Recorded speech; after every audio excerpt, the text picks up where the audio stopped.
Hello everybody, Justin here again. Today we're out here at a customer of mine's. We're working on their ditch witch again. Had a part that didn't quite show up on time for me to finish it the last time I was out here. But at any rate, this is an R40 ditch witch with a V4 Wisconsin in it. It's got the backhoe on the front of it and the trencher.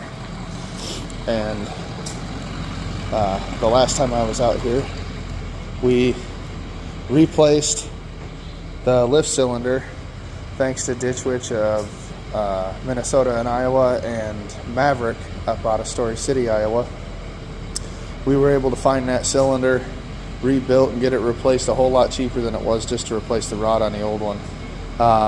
If I can, when I'm down at in the other shop here in just a little while after I get this finished, I'll take some pictures of the scoring on the old rod and what took it out. But this is an old chain drive, goes through a gearbox here, and the way this works is there's set clutches here, so you can go from mobile drive to drive it with the rig straight out of the gearbox, and then from here you can take it into plow mode, which doesn't have a plow on it right now. I don't even think they have one. And then you have dig mode, which is operates the chain, and how that works. And actually, I'll try to set that up and show you guys kind of how that works. And then there's a crowd, which your crowd is your slow speed for when you're trenching or plowing, and that's run bottom off of a drive that spins a hydraulic pump just to slightly drive the drivetrain at a very low rate of speed, so that way the chain can keep up under pressure, under load. But yeah, so I'm going to get to disconnecting the battery. Actually, if you're not familiar with an R40, or at least this style of one, the battery is actually under this drawer over here that you have. So we'll pull this drawer. I'll come right back. So we pulled that drawer out, and as you can see, the battery's here. It's very tough to get to. The easiest way to take it out technically is to remove the tire, but it's a pain in the butt. But we're going to take the negative off of that, so that way I can get this. That way I can get the voltage regulator changed. We'll fire it up, check and make sure everything's charging, doing what it's supposed to do, and then we'll go down and I got to look at a car for these guys too. So, yeah, with that, let's get at it. I'm going to see if I can get you set up here. I don't know if you'll be able to see the best. I don't have a tripod with me. I need to get in the habit of bringing one with me. But yeah, we'll get to going on this. I'll see if I can get you set up to see what I'm doing here.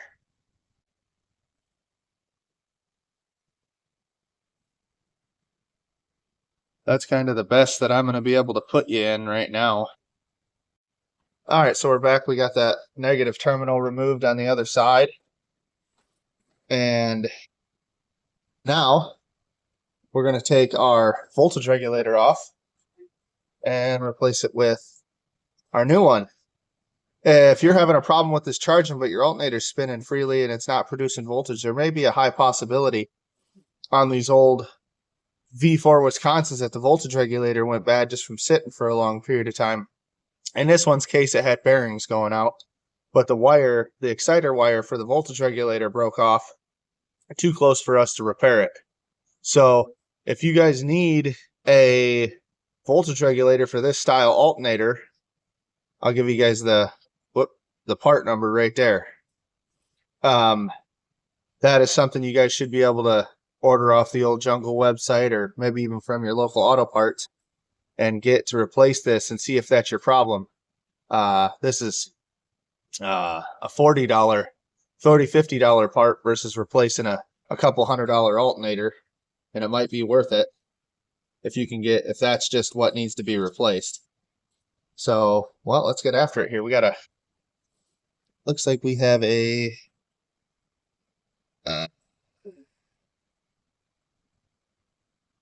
10 maybe?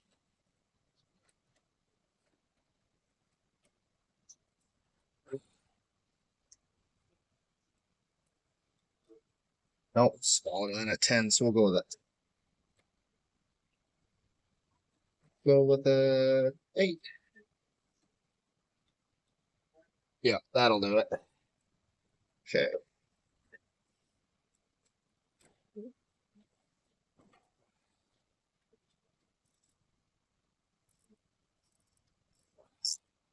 Get this popped off of here and switched out. We'll get her fired up and see if she's making juice.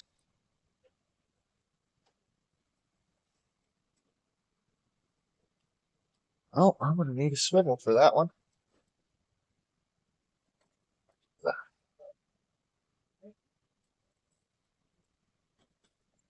Shallowly.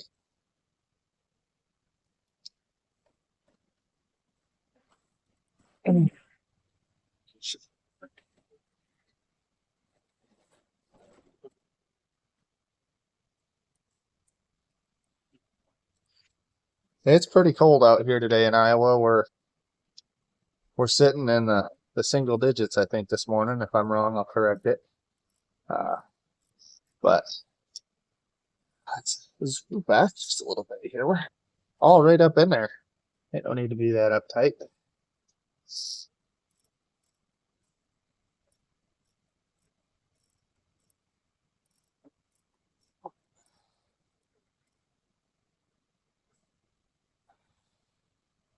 There we go.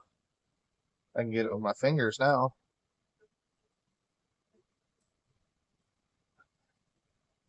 Got one more down here. Yeah, same size, perfect. So these three are an 8mm.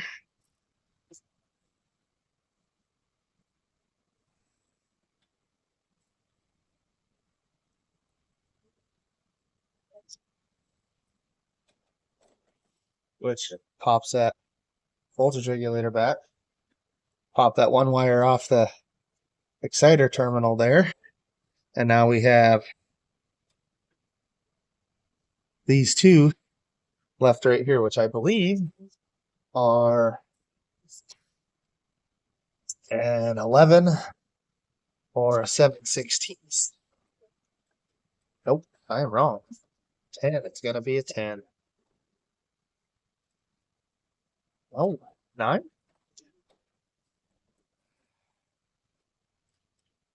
Oh, 9's too small. It's gonna be a 7 then, because that's the only thing in between. 3/8. 3/8. 3/8. My bad. Get rid of an extension. I know something simple like this, just changing a voltage regulator, but hey, if it works, we ended up having to have this one rebuilt. I ordered a new one according to the part number off of this, and it was wrong. This is quite a unique setup just for this. And that's kind of the way that it went. Because it's got a different flange body on the front. I'll show you that, guys, that here in just a second. Let's get this voltage regulator changed out.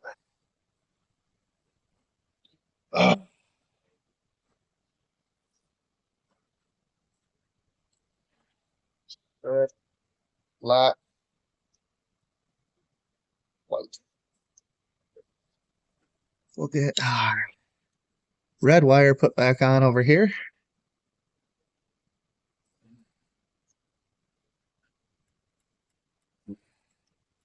And then our black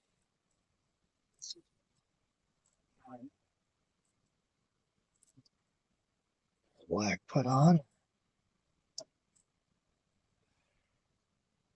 Where'd that? There's the other nut.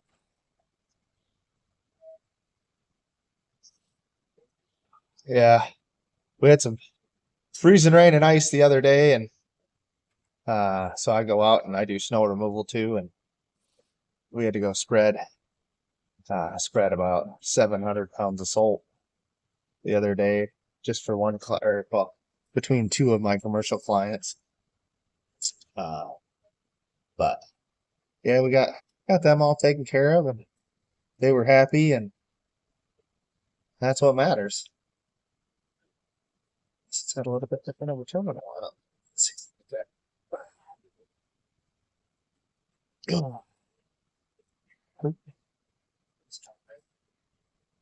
Oh, no. Ah,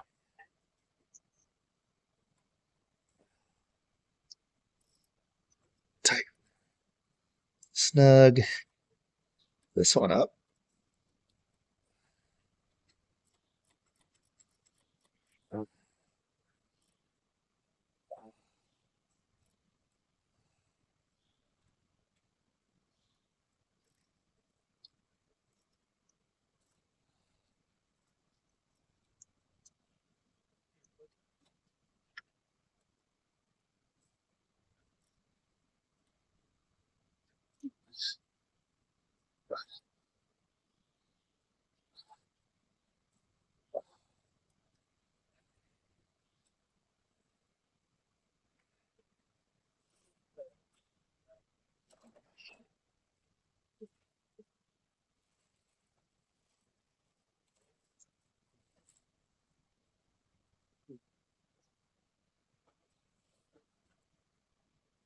Oh,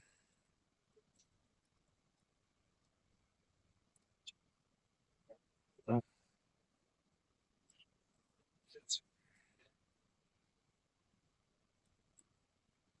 oh, ah.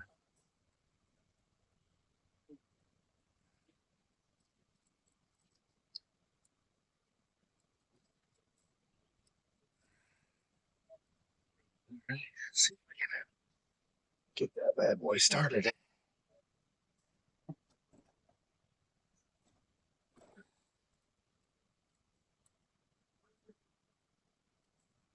But yeah, let's do the same thing back here.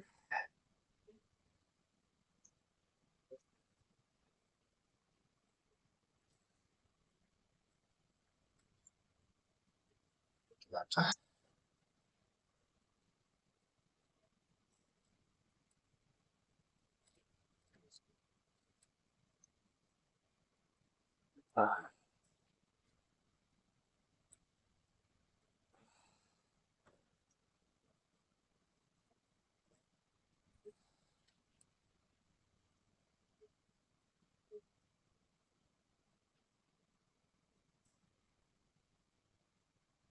there we go. There we go. Now we're started. At the bottom. Screw back in.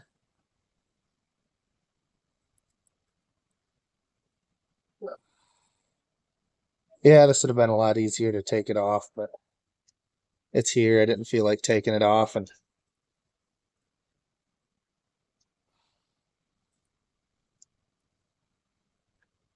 I want to see it. I just want to see it charge.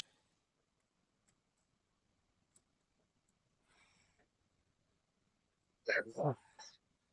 Get that out of the pinch point. That out of the pinch point, and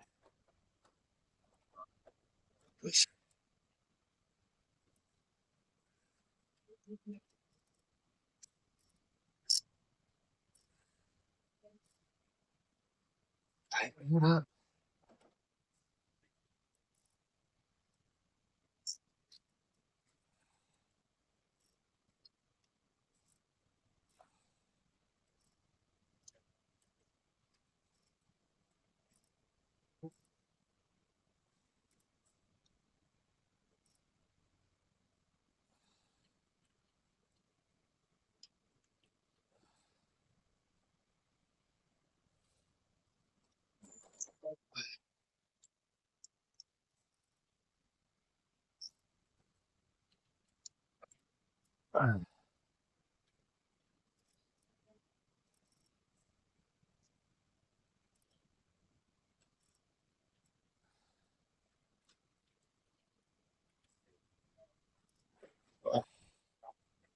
Put that oil filter in the way.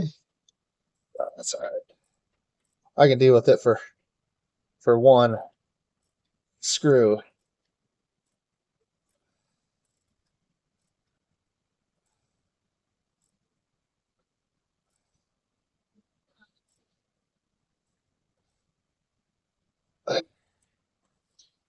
No. I just got this bottom one left. And I'll just take the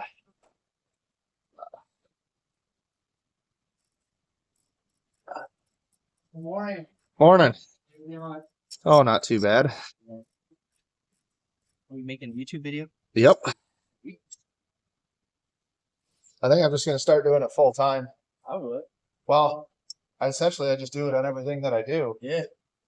That's like, all right, guys and gals, sorry about that, but we got the exciter wire hooked up. Everything's bolted down tight. Our field wires, our ground is in. We have all the belts still hooked up and everything the way it should be. This is kind of a funky setup because it runs off of a output shaft off of the distributor housing, and actually runs slower, I believe, than it would if it were running off the flywheel like a normal alternator. So the guy that we had to rebuild it, he goes, oh, this is fine. Without it, it'll still charge. Well, it doesn't put out enough. It needs this to activate it because it doesn't have the RPM that they can run on their alternator testers. So, without further ado, let's see how the big girl. Oh, I gotta come over here and I gotta hook my battery terminal back up. You know, power makes a big difference. Let's get a wrench. And yeah, I know a lot of these other people, they use hammers and stuff like that to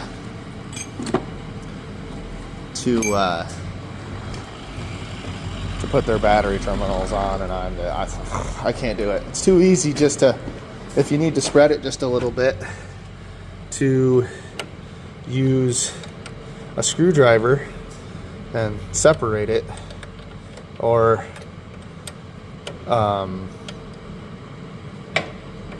change it if it needs to be changed. I mean, hammering it on there is, you're just asking for chaos. You know, you're just,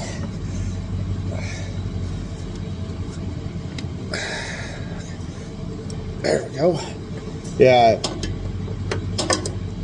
I don't like it if I can help it. Ooh. Going the wrong way though. You know, this isn't lefty-tighty. It's righty-tighty, lefty-loosey. There's some of that stuff out there that's lefty-tighty, righty-loosey. Confuses me. But they have left-hand thread for a reason.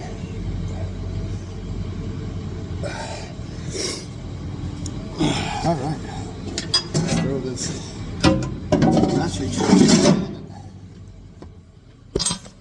Let's see what we get here. Give her a little choke.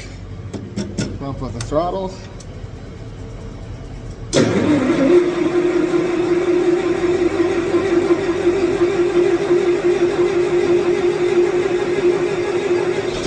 Oh, ooh.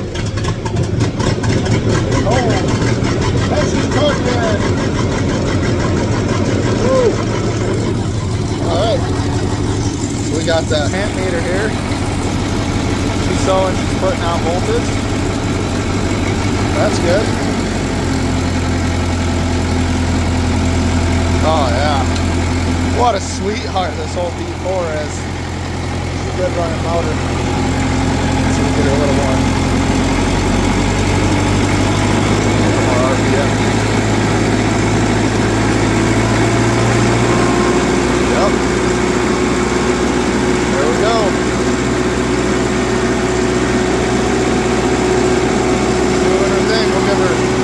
Give her a minute to warm up here.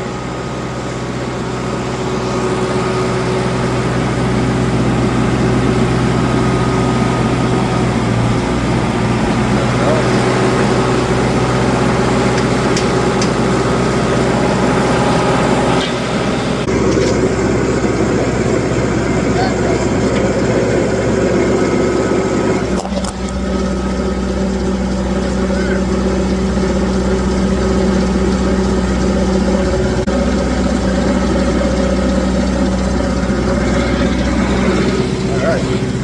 actually.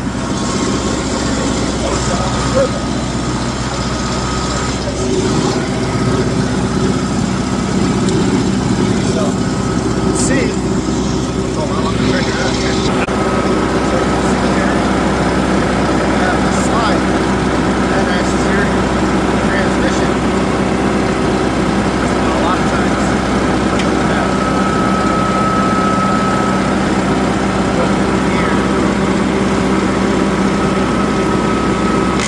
There we go, just like so.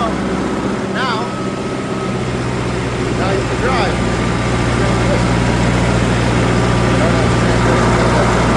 It's a pretty unique setup, and it works really, really well for what it is. But typically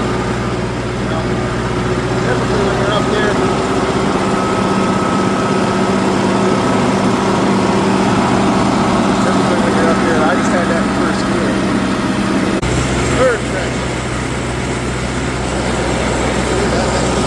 Really moves. And then, like I said, the crowd here. So it's been a minute since I've been on a R40. I accidentally forgot that you have to activate the crowd lever on the fender. You'll see that I eventually remember and that I get it to do what I want it to do. Yeah, I just wanted to let you guys know that.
Oh yeah, this is a scary unit right here, my just going on.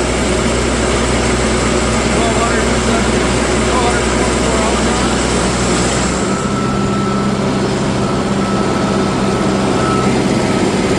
Yep, we got to charge it. It's happy.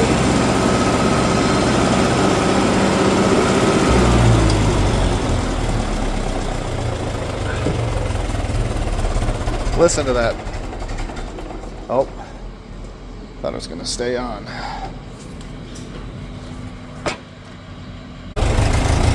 There it is. Woo. Oh yeah. This is a nice unit. I like these old machines. They do a really nice job. They're not overcomplicated to work on. I mean, they're complicated, don't get me wrong. It's belts, pulleys, gear reductions, and all that stuff to make all this work, but man, does a Ditch Witch do a nice job. The Vermeers and everything like that, the other ones, they do an okay job, but I worked for Ditch Witch for a few years, and I don't know, when you just have been doing it as long as they have, they've been in business for that long for a reason. And every company has their lemons and this and that, but every company has their lemons, this and that, but this is like, these are still a very, very prime unit, and these R40s are actually getting rather affordable, and they still work very well for what you want to do. There's a lot less electronics on them. You get a lot of chains, belts, stuff like that. But that stuff's still all readily available and easy to fix if you break something. So, I mean, servicing your trencher chain to either the the width or the height or the depth or anything like that that you needed to. All that stuff still easily accessible. You know, new teeth. You know, they run the same teeth now as they did then. You know, they still make them in the factory. So down there in Perry, Oklahoma, I've been there a few times. You know, that's a pretty good deal. I loved going down there for school. It was always a good time. Minus the one time we were down there for tornado. We were down there for school and it was tornadoes. But well, alrighty, I'm gonna get off here and we're gonna button this back up, and I gotta go look at another thing for him real quick, and then we'll get on our way. All right, guys, you have a wonderful day. All right, guys, back again here. Just a tidbit before I leave. I got something coming up that we're gonna be working on this week. At least getting it started.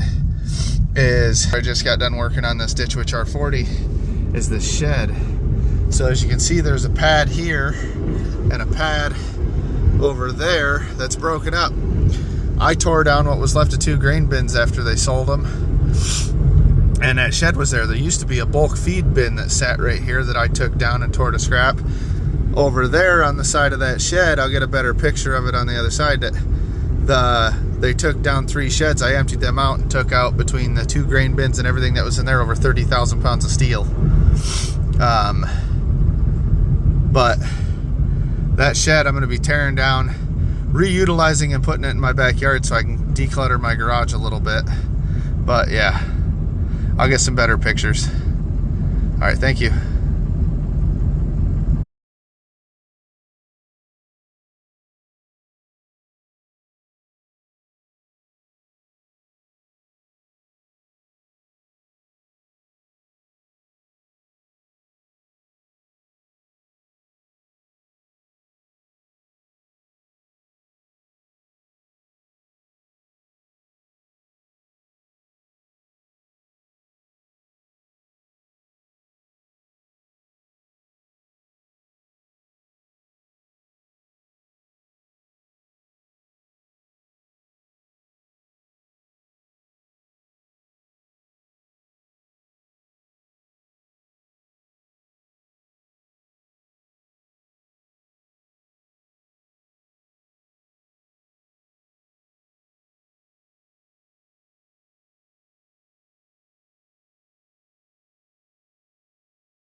dog off, and we're gonna palletize it, but I'll get it all loosened up and unbolted so that way I can bring the skid loader out.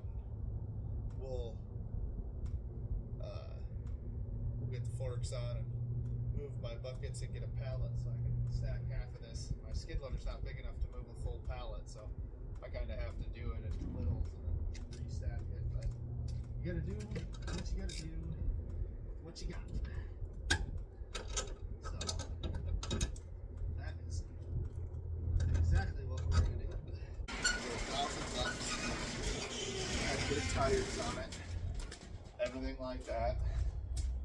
So let's wrap up the old diesel warmer extension cord. So that way we can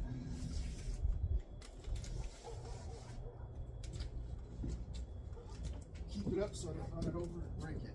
I've had that extension cord. Oh, I used to work for Ditch Witch, and I bought it back then because I needed an extension cord for my workstation. I'll give you guys a turn me around here. Let me.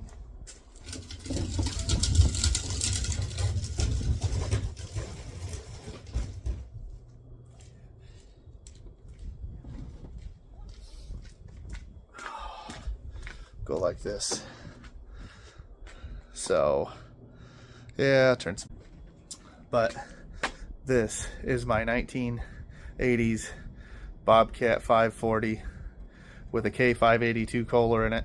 It is all original, 20 some hundred hours. When I got it, for some odd reason the fins came off the flywheel, destroyed the shroud, everything like that. Had a cylinder head that the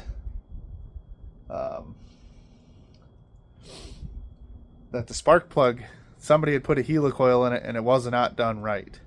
So I ended up getting on the old Facebook and I found somebody over in Illinois that actually has a bunch of these motors. So through him I ordered a 2-cylinder head, so I have a spare one for the other side if something goes wrong, the shroud, the flywheel, and one of the side covers so that way it directs the air properly to keep it cool. And then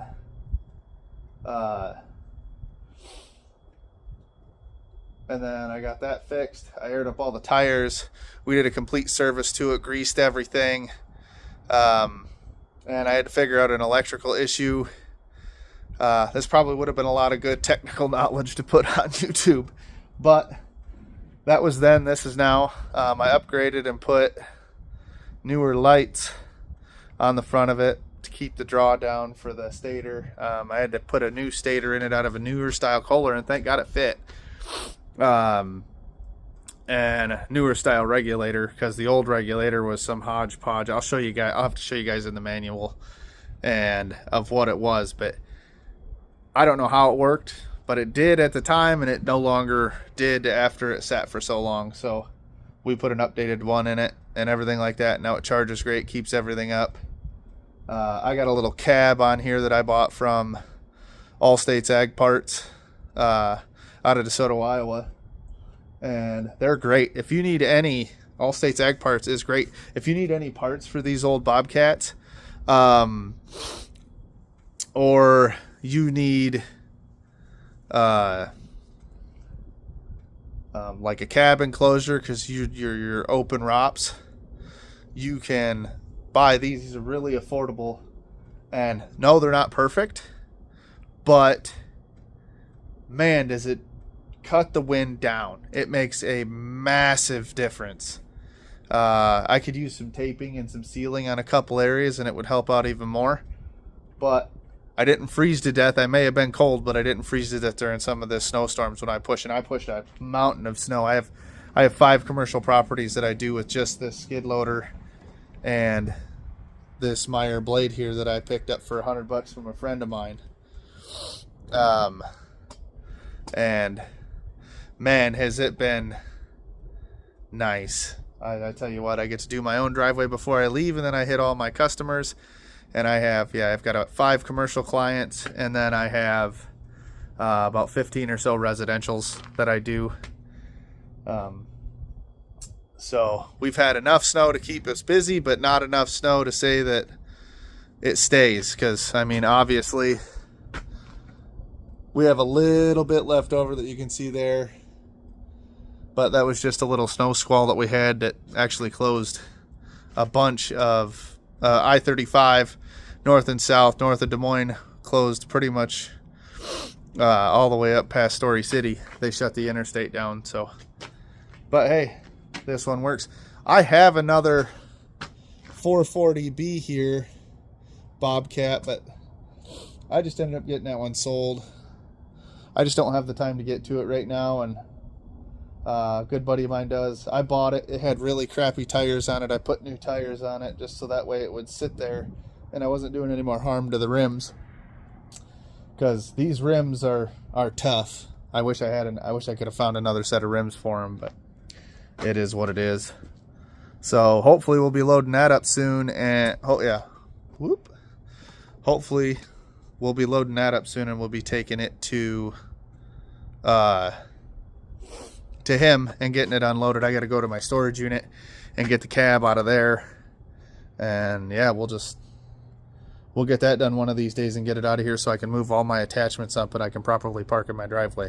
I got to go get some rock too so I can fill that hole in next to my concrete so I can park over there, which makes it a whole lot nicer. Eventually I want to dig that out. But all right, without further ado, let's get this stuff moved. I'm gonna put you over here so you can kind of see what I'm doing, and that way I don't run you over. Hopefully the sun's not too bad. Actually, can I put you back in there? Oh yeah, that's better. That's much better. All right. Actually, let's turn you around.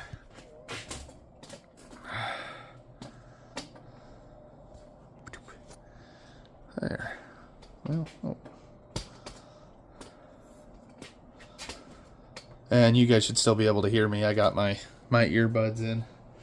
And actually, big thanks to Junkyard Digs. He's the one who turned me onto these Raycon earbuds, and they have been a lifesaver from when I'm snow plowing or doing anything like that. Awesome product. And he's another ex-military, ex-army. Well, yeah, I think ex-army. And I haven't ever got to meet him in person, but he just seems like a great, outstanding dude. Very knowledgeable. Love watching all of his videos, and maybe someday we can do something together.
So here I am talking about my forks when I hook onto them.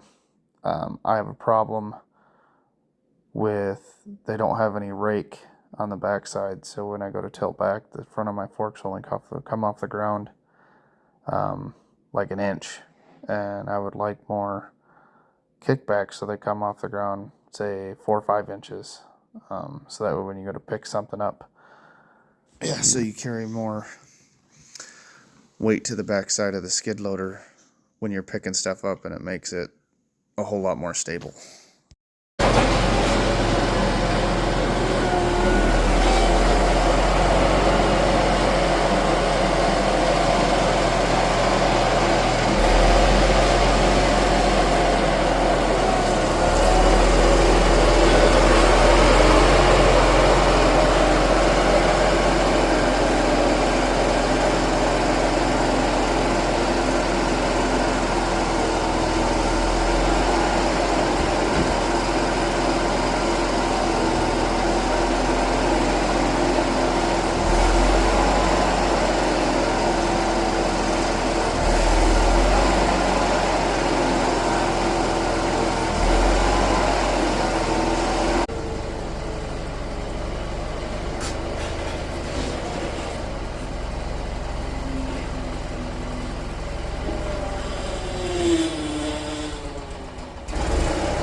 And we'll get this taken care of. Yeah, get it taken care of. So, I better go grab a knife. Good old trusty utility knife to save everybody. And I'll have to throw all this plastic away. I set an empty bag for the last time I filled the hopper.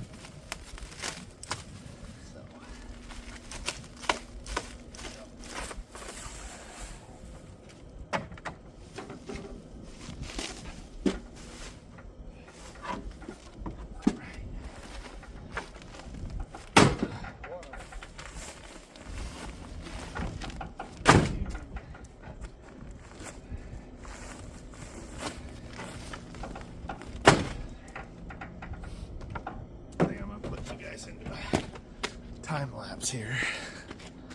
Alrighty, everybody, we're back. We're gonna get some stuff here loaded up to take to the storage unit to get it out of my garage, and then we are gonna work on getting my little jib boom built for the skid loader that I want to make. So let's get at it.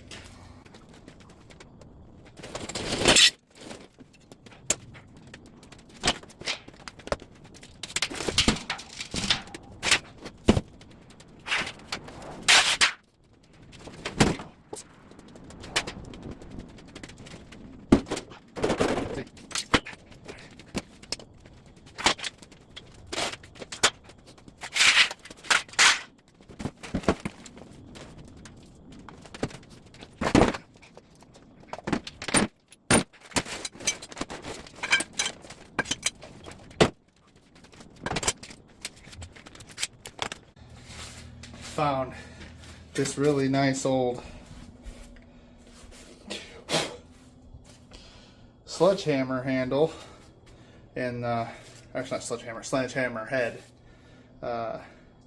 buried in the dirt when we were cleaning them buildings up. I'm curious to see what it's gonna weigh or what it weighs.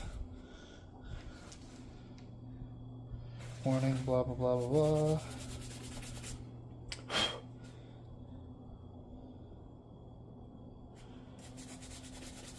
So this is an 8M98, so I believe that is believe that to be an 8-pound head.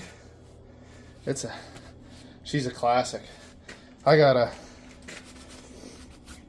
few sledgehammers around. I got some old square-headed ones. I got a brand new one there that I bought for a job I bought for the previous job that I had, and well, don't leave a hammer behind. Take it with you.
Get you guys over to the storage unit, and we'll have to take a gander at all the good old stuff.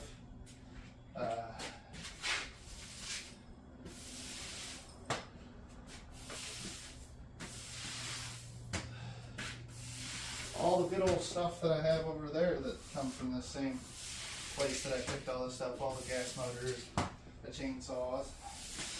I got a nice home light, and so far everything runs. So I need to bring a Honda home. It pops, but it I think it needs the valves adjusted. So yeah, hopefully get that done here soon. We're gonna get this all cleaned up, and then yeah, we're gonna get this all cleaned up, and then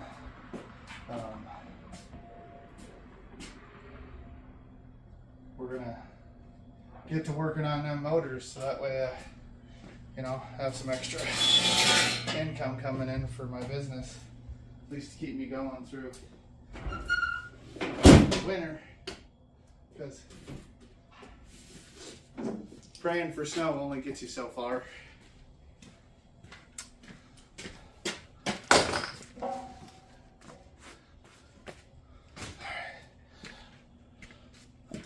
Alright, well, alrighty guys, we're gonna head over to the storage unit and offload this stuff, and I'll kind of give you a tour of everything I have over there. I got a nice 52-inch Aaron's Ridgeline. I have an old Skag that she works fantastic. I got to do a little bit of electrical. It's got an electrical gremlin where it doesn't want to start all the time, so I got to redo the wiring on that, but we'll talk about that when we get over there. All right, we'll see you then. All right, hello everybody, we're back. We're gonna open up storage unit here, put a few things in, and I'll kind of show you what we got. So let me turn you around here.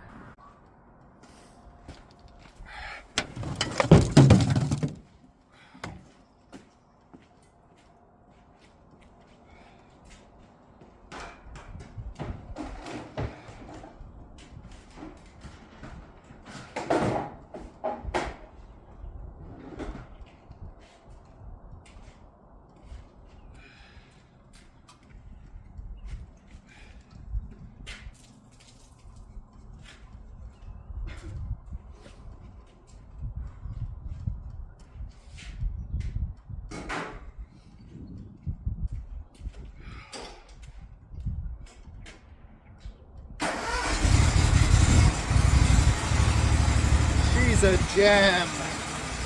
What a sweetheart. Oh. Still want a little more.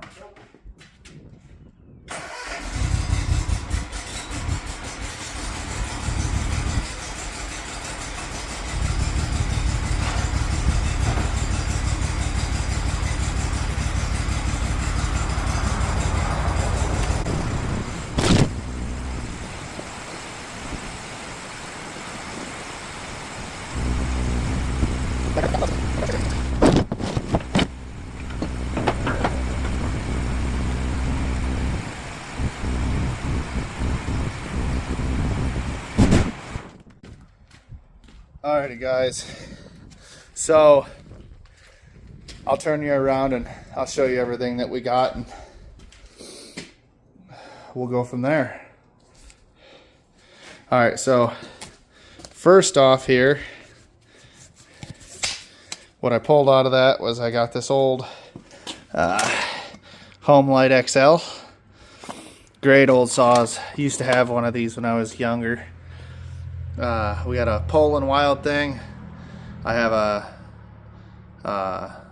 24cc or 2.0. Okay, it's a 2014 Eager Beaver saw by McCulloch, or McCulloch, however you pronounce it. I have this old Tecumseh Onan style generator. I got that North Star pressure washer. It's got I think it's got an 11 horse Honda on it. And then I got this other little pressure washer. It's just a cheapo, but it's got a good running little motor on it, 208cc. And then this is my bread and butter mower right here. This makes me all my money for the most part. This is my 2025 Honda Ridgeline 52. I know they say it's not a commercial mower, but I've used it for commercial use. I have 123 hours on it, and I'm hoping to triple that this summer. I got the bagger for it. I got that push mower for free. Actually broke it free and started all at the same time when I pulled it completely on accident. I have that old chipper shredder that my dad gave to me.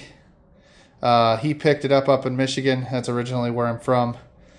He brought it down to me when he brought me an enclosed trailer that he lets me use. Oh, and then I have this old twin shaft Briggs. I think it's a 6.5 horse, a 5 or 6.5 horse. Looks a little big to be a 5, but I could be wrong.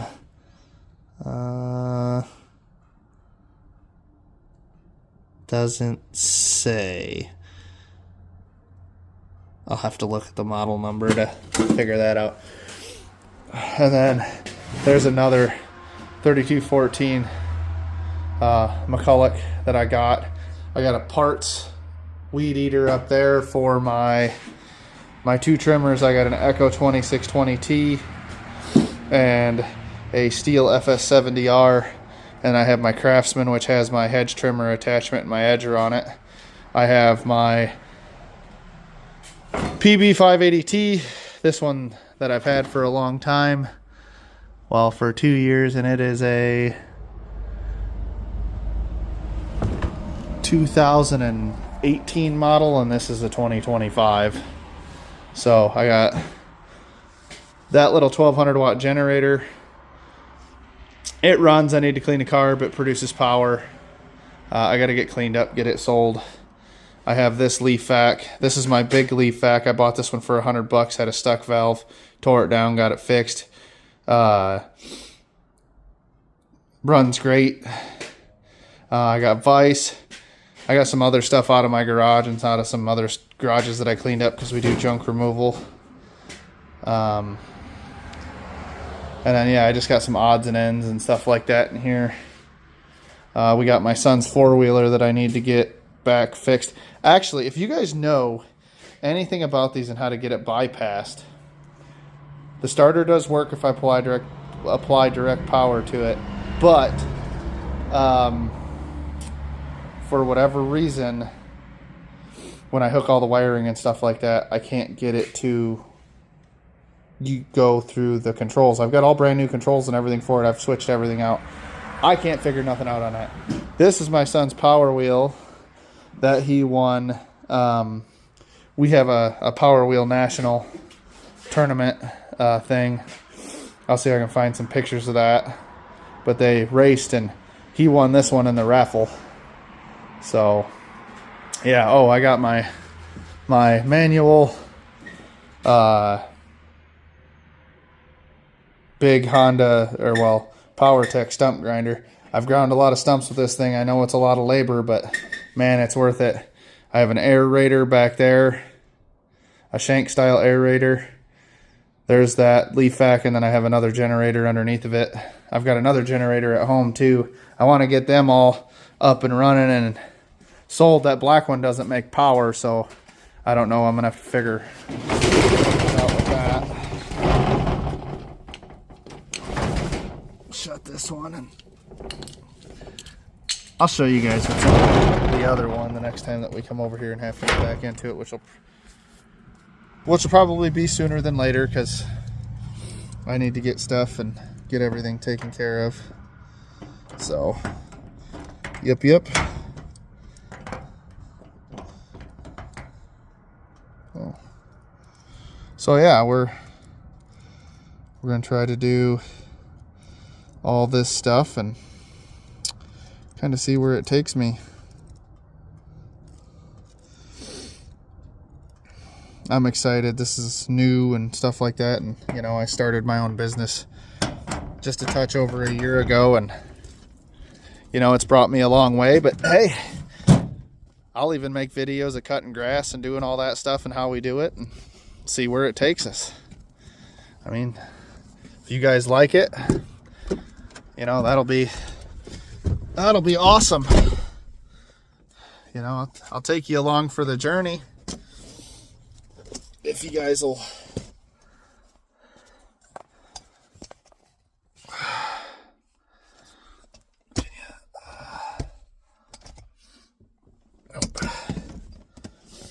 No, I'll take you guys along for the journey if you'll let me.